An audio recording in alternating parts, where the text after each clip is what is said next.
CBD, short for cannabidiol, is a non-psychoactive compound in cannabis responsible for many of cannabis's medical benefits.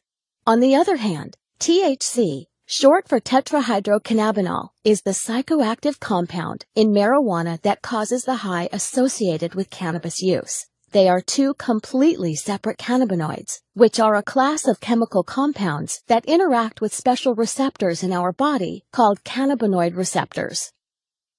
Dr. Sanjay Gupta, an American neurosurgeon and CNN's chief medical correspondent, changed his stance on the prohibition of cannabis while investigating its powerful therapeutic properties and witnessing CBD successfully treat Americans.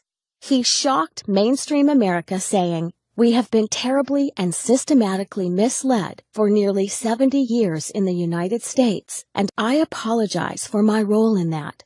Through Dr. Gupta's review of the history of cannabis, he found that it has been a legitimate medicine for at least 3,000 years. And Dr. Gupta isn't alone in supporting cannabis research. The director of the National Institute on Drug Abuse, Dr. Nora Volkov, testified before the Senate saying that CBD appears to be a safe drug with no addictive effects, and the preliminary data suggests that it may have therapeutic value for a number of medical conditions. Research has shown that CBD can influence many conditions and bodily functions, including inflammation, neuropathic pain, autoimmune disease, energy regulation, metabolism, reproductive function, appetite, depression, anxiety, and even cancer.